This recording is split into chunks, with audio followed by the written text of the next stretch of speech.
Lovely, we're live, thank you. Thank you, Caroline. Good afternoon, everyone, and welcome to the decision day for myself. I'm Kirsty North, the Executive Lead Member for Universal Services, as well as Councillor Lulu Baumann, who is the Executive Member for Highways and Waste. These decision days are being broadcast in one session live on YouTube via the County Council's website.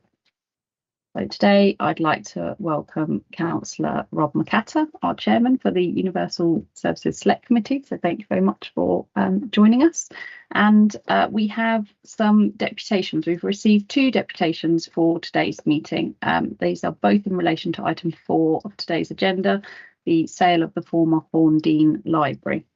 So we're unable to reply to the people making the deputation afterwards, but I'd just like to say now, before I offer the floor to you, thank you very much for coming along and joining and participating in this process. So once you have finished, you're very welcome to stay and observe, but I am conscious that the item of which you are speaking is under exempt conditions, so you may or may not be interested in watching the rest of the decision day, but you can do so either in the meeting or on the webcast itself. So firstly, we are joined by Richard Emmons, Larissa Mendres Elder and Sam Ackerman, and you will collectively have 10 minutes to speak, and one of our fantastic council officers will let you know when you have 1 minute remaining, just so that you use all your time if you need it. Could I just ask that you don't make any reference to any commercially sensitive information during your deputation today, please?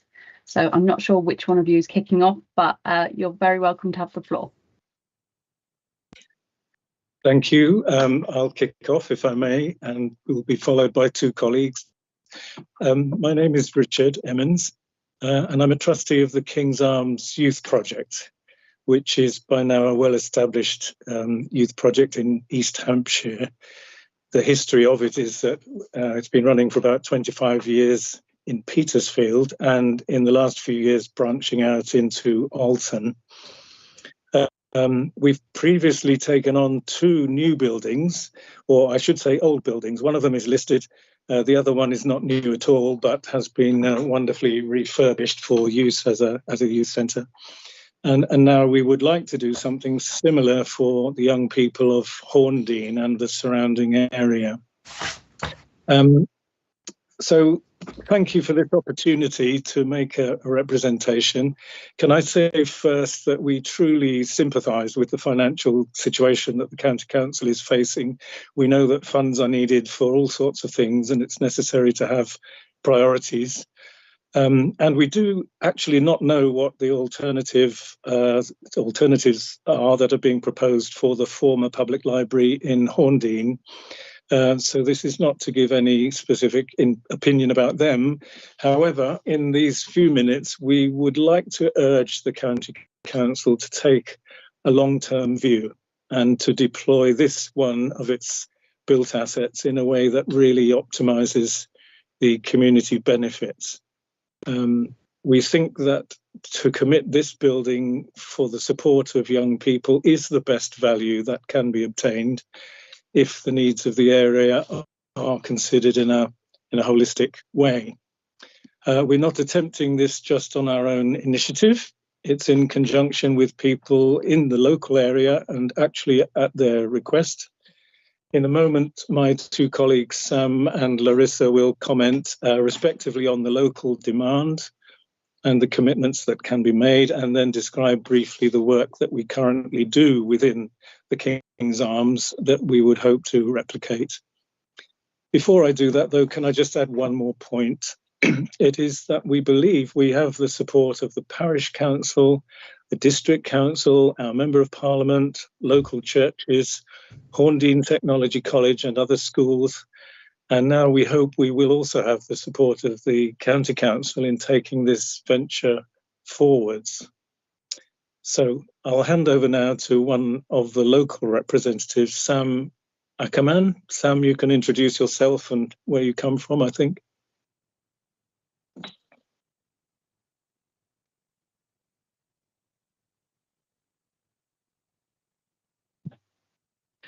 I was assuming that Sam was on the call. If that's not true, then I can see Larissa, and we might have to swap orders or something.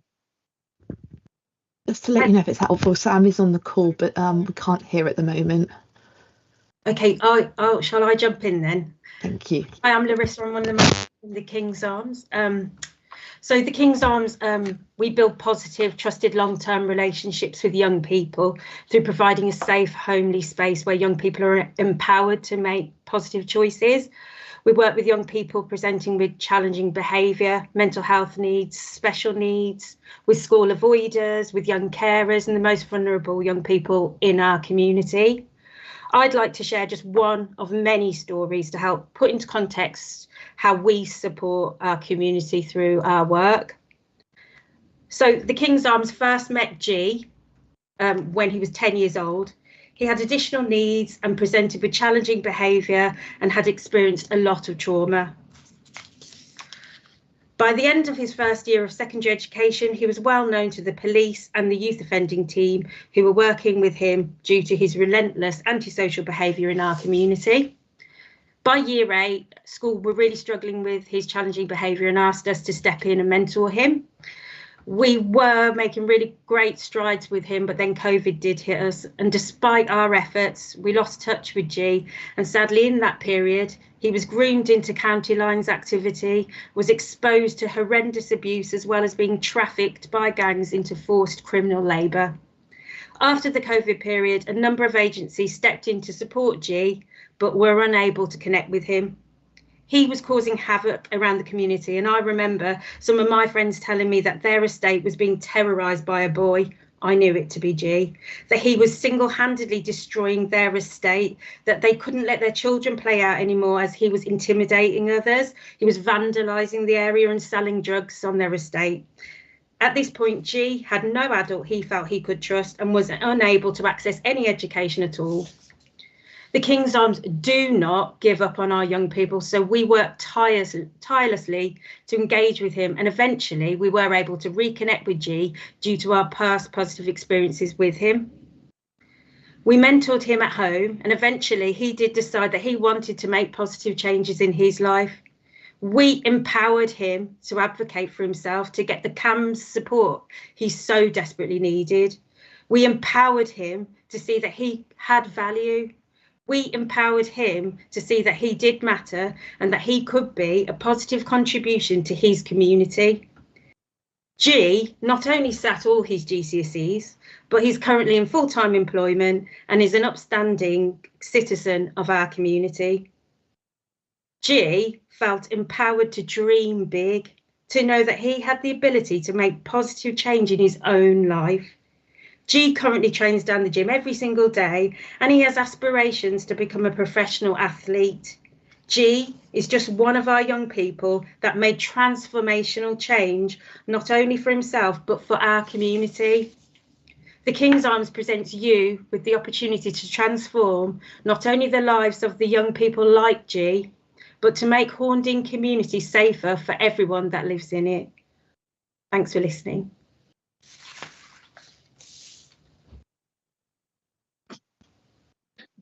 Now, I don't know whether Sam is on the line now. If not, I'll try and cover for him quickly.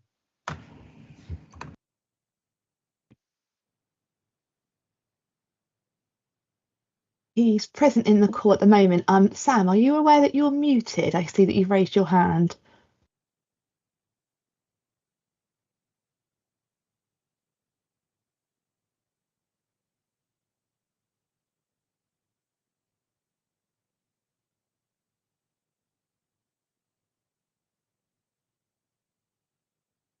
Sorry, Sam still appears to be muted. Unfortunately, it's not something we were able to change for him. Well, that's a pity because it'll be a little bit of a hole in our presentation, but I'll do my best just to explain.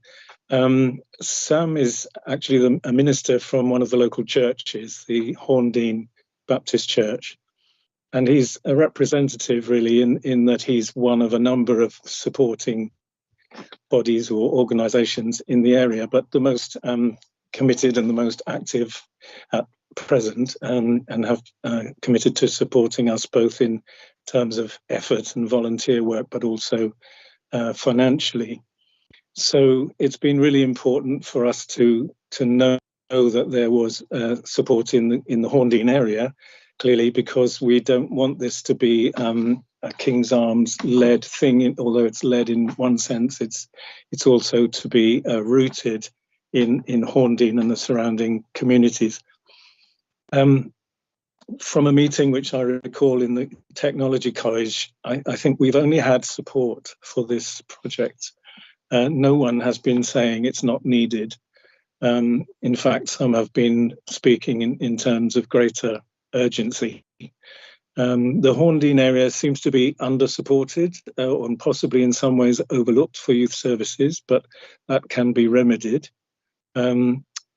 As I said earlier, we recognise the financial constraints, but our view is that treating this one property as a cashable asset will not address structural issues in funding for local authorities. So in our opinion, there's no technical or legal reason that makes it impossible for the County Council to take this step of assigning the property to youth work. As we understand it, it is a choice that councillors can make, and we really wish that they will. On other points, just so briefly, but planning policy, as we understand it, supports the retention of community facilities. This has been a recognised asset of community value. The building has always been a community facility, first as a school for the village. Apologies for the interruption. You've got 1 minute remaining.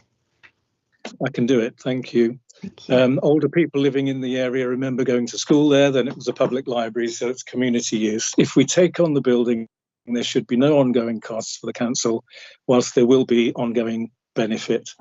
And if the County Council makes a decision in favour of this project, we think it will be seen as an enlightened and progressive move, which will be remembered for years to come as a way of serving the well-being of the community of the area.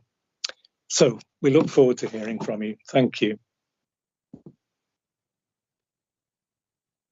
Thank you very much, Richard and Larissa, and you did a great job of covering your third speaker there, so well done.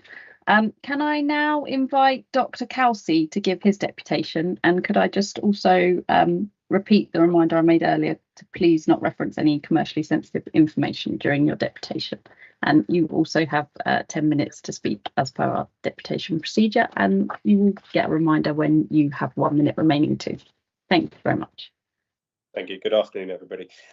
So my name's Dr. Kelsey. I'm a dentist based in, I live in Horndean, actually, down the road from the library.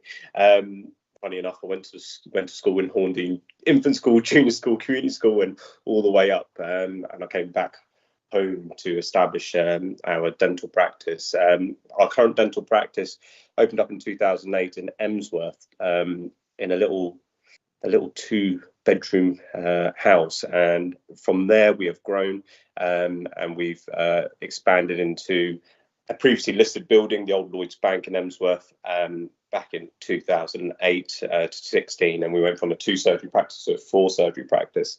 As you know, NHS is screaming out for need for oral health. It's been on a decline recently, especially since COVID.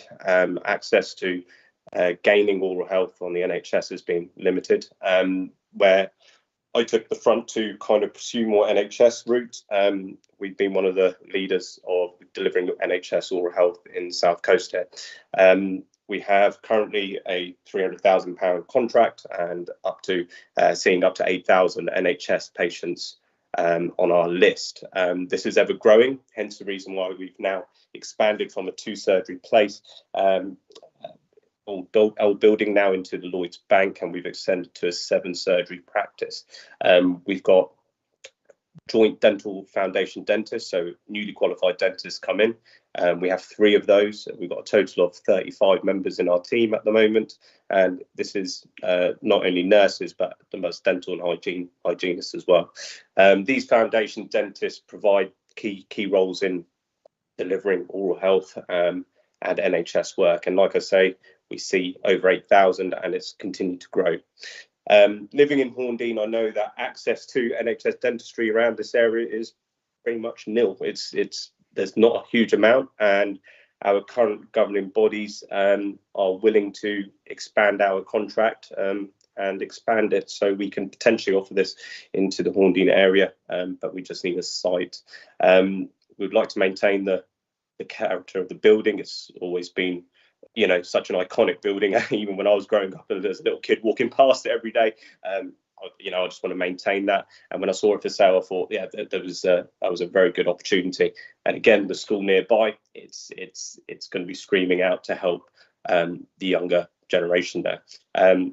Unfortunately, Portsmouth as a whole has got one of the worst cases of decayed missing filled teeth. It's rated one of the poorest kind of areas for oral health. So, you know, giving this healthcare opportunity is going to be crucial for oral health. So I think that is our main reason for hoping to get the premises and look forward to delivering NHS treatment into the area. So I'm going to keep it quite simple and short, but that's our main objection and goals there, really. Okay, and we've got the facilities and we've got the staff members to go forward, and funding is already kind of there and approved, and we can get things done and dusted as we need to. Thank you very much. No more. I think it explains itself very nicely. Thank you. And as I said earlier, you are all very welcome to stay for the remainder of the meeting, or equally you can choose to leave now and continue watching via the webcast. Completely up to you. But we will move to agenda item 1, which is the framework agreement for bus stop and bus shelter infrastructure. And over to our director, Patrick, to introduce this item. Thank you, Councillor North. Good afternoon, everybody. My name is Patrick Blogg. I'm Director of Universal Services. So the first paper we're presenting is the Framework Agreement for Bus Stop and Bus Shelter Infrastructure. And it's the approval to spend and enter into contractual arrangements to supply, install and maintain bus shelters and bus stop infrastructure. We have a current framework in place at the moment, which expires in April 2025, and we're looking to put the new framework in place from May 2025 for a period of 4 years. And what we are looking to do, as we've done over the last framework, is to improve the facilities and what we've done since the inception of the previous framework. And the spend on this framework will be dependent on the actual funding streams that we get to be able to provide the infrastructure. And so really this is about a replacement framework for a current one that's due to expire in April 2025. I'm joined with other officers on the call if you've got any detailed questions, but that all I was intended to cover. Thank you. Thanks, Patrick. I am very happy with this one. I don't personally have any questions, but I will just ask Councillor Bauman or Councillor McAtter if they would like to take the opportunity to ask anything on this one. Thank you, Councillor North. I'm quite happy as well. Yes, thank you, Councillor North. I'm also very happy with this. Great. In that case, we will the recommendations on page 5, and I am happy to approve those. So on to item 2, which is Universal Services Capital Programme, Q2, 2024-2025, and back to Patrick for a brief introduction. Thank you, Councillor North. So this is Capital Programme Q2. It's early progress on the Capital Programme in 24-25 with some changes recommended in the report. You'll note in there a number of highlights within the report, including M27 Junction 10 improvements, which has proceeded into delivery. And as per previous reports, what we've done is set out quite a lot of detail, but covering by branches of the Directorate, the 4 branches that we have.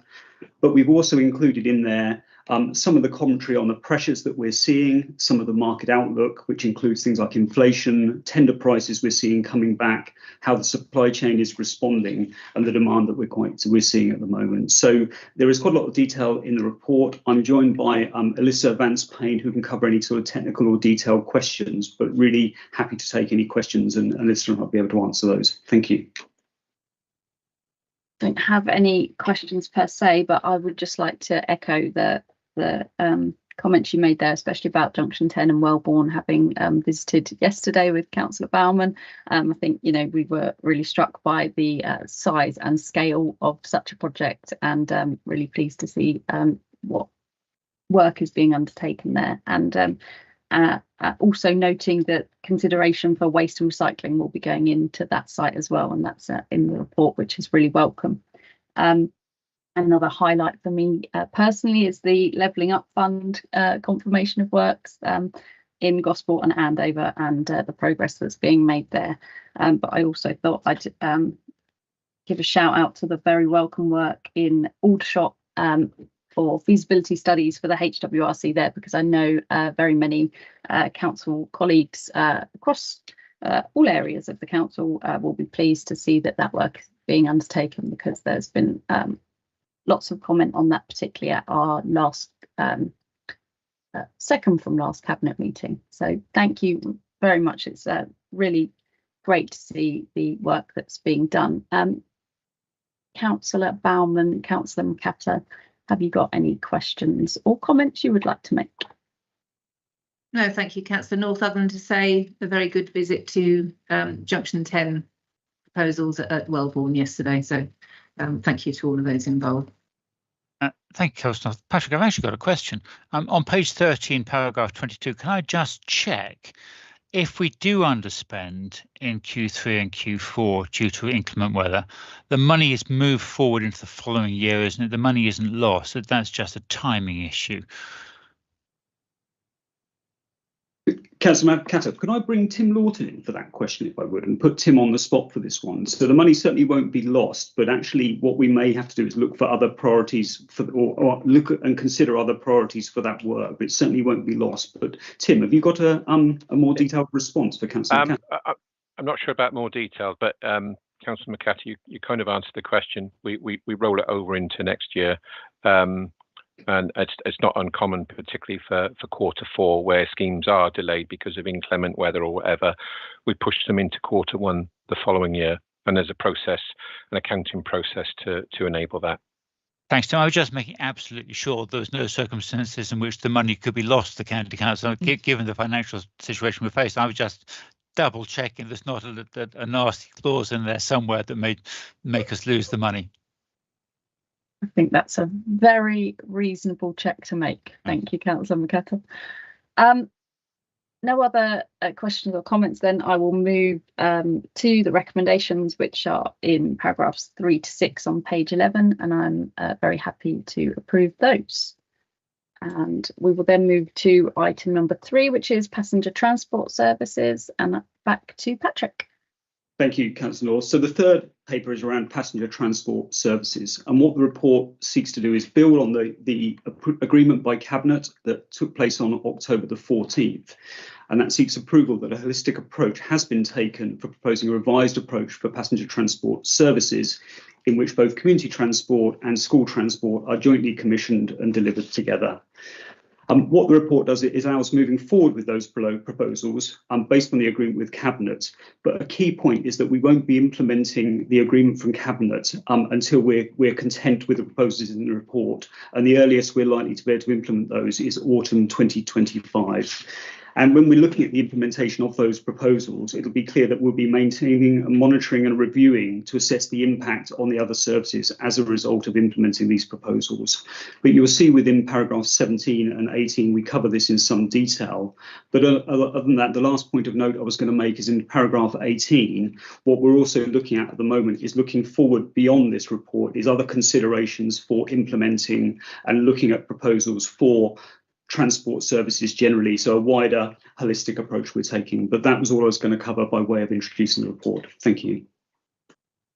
Thank you, Patrick. I just want to add my thanks to officers for putting this additional report together to highlight the work that has been going on behind the scenes to analyse the impact on journeys and user groups within this passenger transport piece. I think the report does a really good job of highlighting how we can better integrate school transport and community transport and really maximise the use of those minibuses and vehicle fleet to serve young and old Hampshire residents and offer a more dynamic and responsive service that will benefit vulnerable residents in Hampshire. who are going to rely on this type of transport to get out and about. As we've seen from our report, there is a number of residents that will really benefit from this service, and utilising those vehicles in that way will really help those that we really wish to help in need in our county. So I'm pleased with where that is. I'm pleased that it demonstrates the way in which you've looked at passenger transport within adults, within children's, and the piece going forward that we will undertake, combining school transport and community transport, and looking ahead to how other transport pieces within the county council's remit can feed into that. So thank you, big thank you from me. Any questions or comments from Councillor Bauman and Councillor McCatter? I appreciate, Councillor McCatter, you might like the select committee to look at this going forward, and as Patrick's mentioned, the check-ins at different points, that it may be something that feeds into your committee. Shall I go first, Councillor North? I'd just like to back you on your last statement about the involvement of universal services, being involved at certain stages, and possibly under Councillor McCatter's guidance, some review also on some of the proposals. So I'm happy with that. Thank you.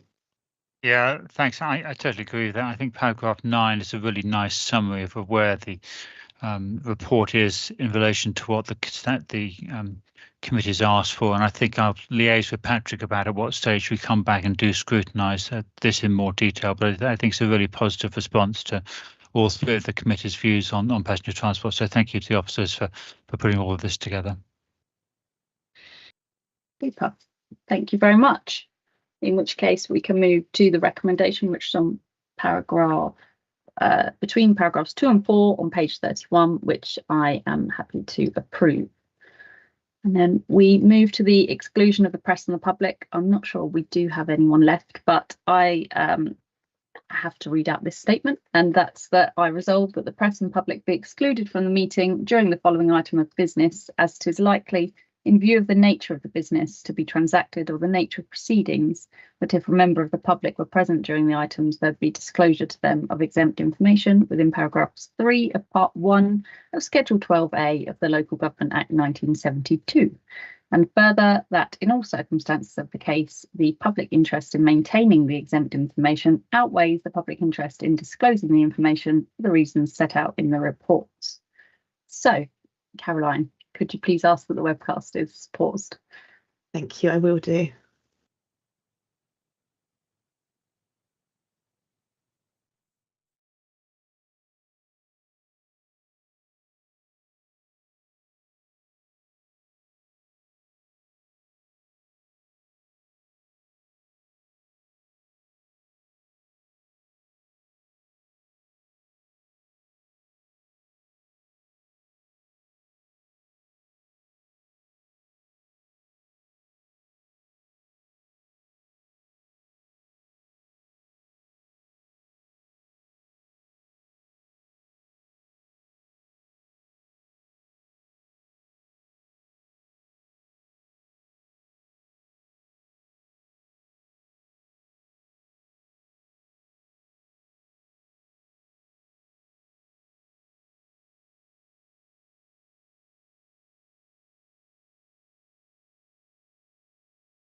We're broadcasting again, thank you.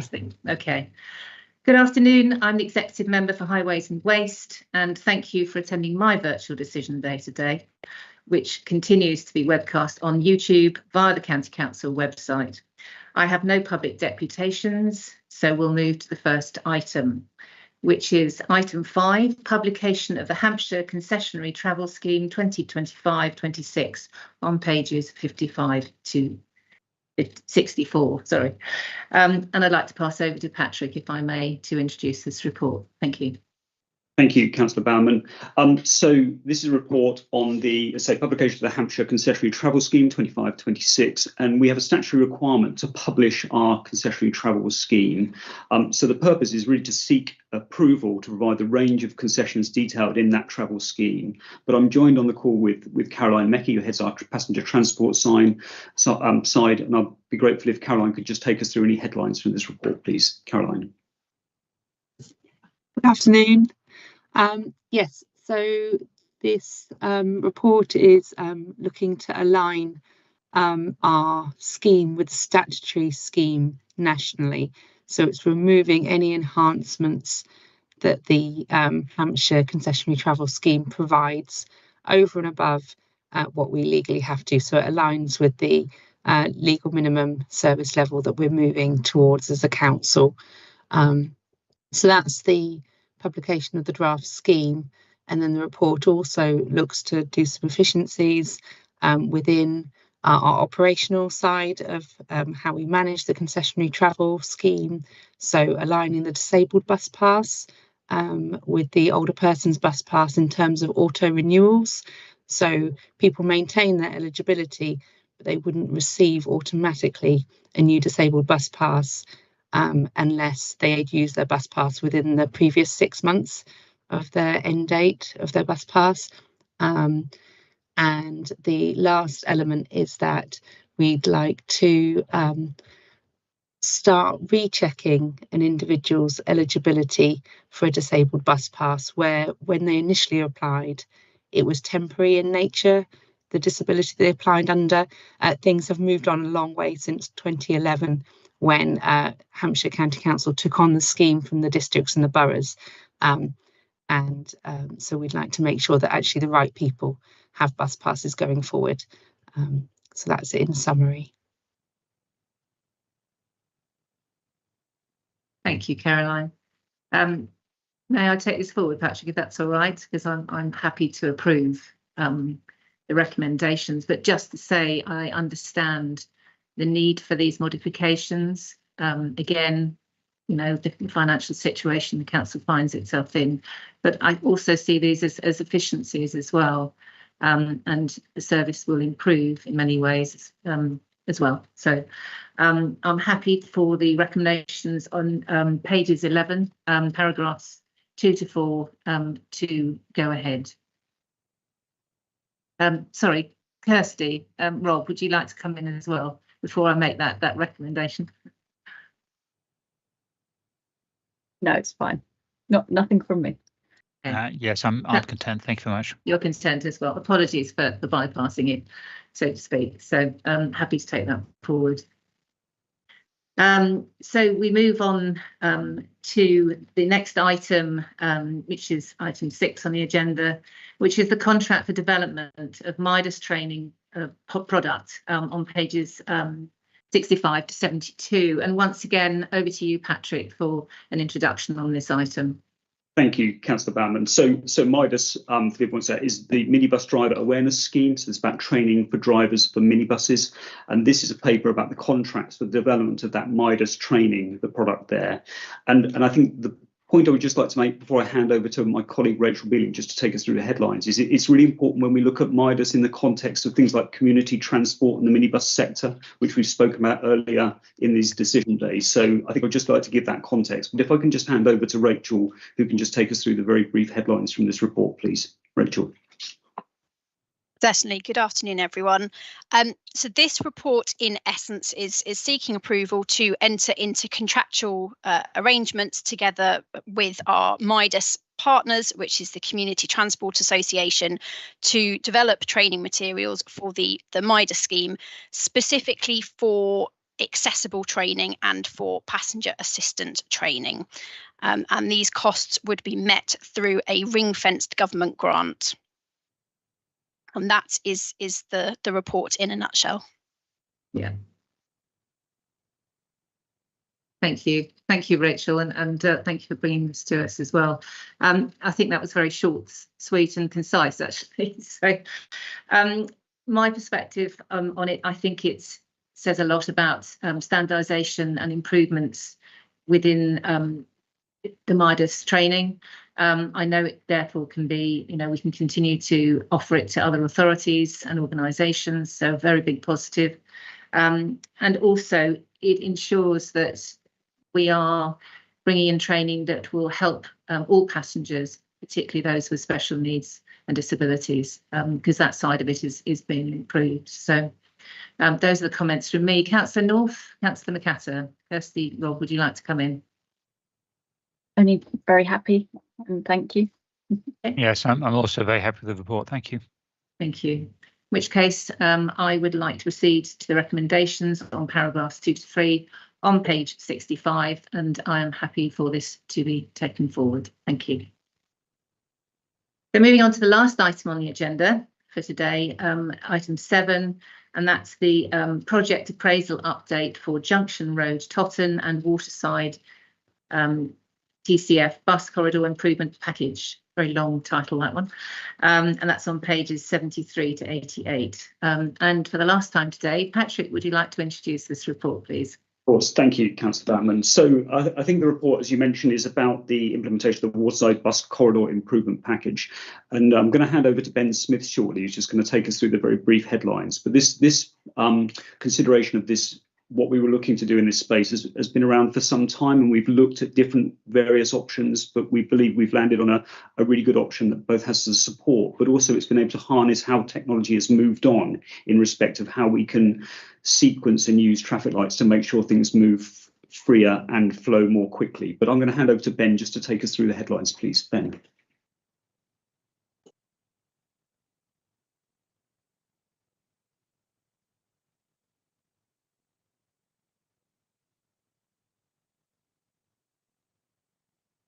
I was going to hand to Ben, but he appears to have frozen. Ben, can you hear us?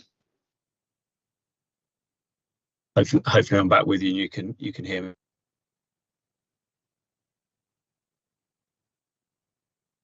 Is a part of the Southampton Transforming Cities Fund, which is delivering.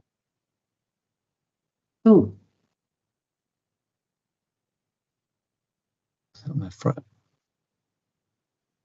Apologies, so I keep freezing. I've listened to the whole meeting, and then when I come to speak, it keeps freezing. I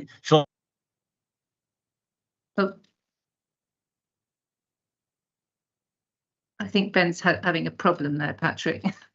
Or Tim, who'd like to? Yeah, I think he is. Ben, I do try with your camera off, but Councillor Bowman, I mean, between Tim and I, I'm sure we can cover the paper. Yes. But it's been a scheme that's been around for some time, as I've mentioned. We've looked at various options for that, but what we've landed on is an option of rephasing and using the technology for some of the signalling that will allow a much more free flow movement of the buses through that.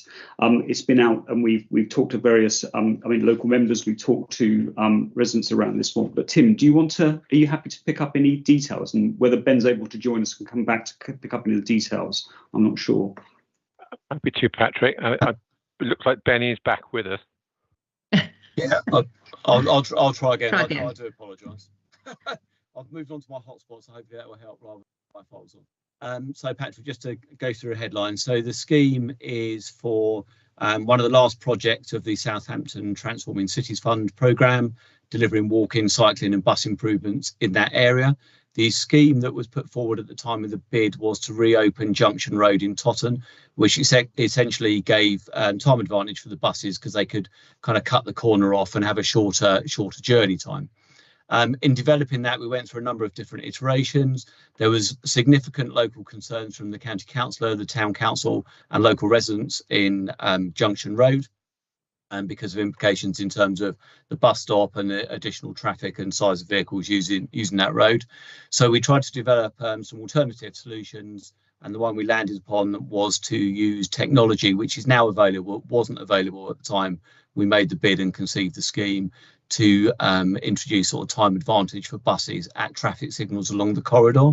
What that actually enables is a greater benefit in terms of investment, because it brings in another service that wouldn't have benefited from the improvements at Junction Road. So overall, it addresses the local concerns. It delivers greater benefit to the bus services. The bus operator is very supportive, hence bringing this report forward to change to an alternative scheme at Junction Road from the one that was originally put forward. And apologies for my poor Wi-Fi and the turn and fro at the start. That's all right. Ben, thank you very much. It was worth waiting for. So I'm very pleased you were able to give us that brief summary of this particular item. I'll make my comments quickly if I may, and that is I think it was really important, having gone through the consultations and the various iterations of this, that we took notice of the local concerns, the strong objections to some of the schemes put forward. And as you've said, Ben, I think the result of that has been that we've got additional technology now coming in that will really benefit the scheme that we've brought forward, including the AVL, I've forgotten what it stands for now, the automatic vehicle location. So in other words, you know where the buses are and how long you're going to have to wait, etc. So I think that's a great improvement, and I think it addresses all the concerns, this particular scheme that's coming forward as well, and is the best that we think it is the best thing to bring forward.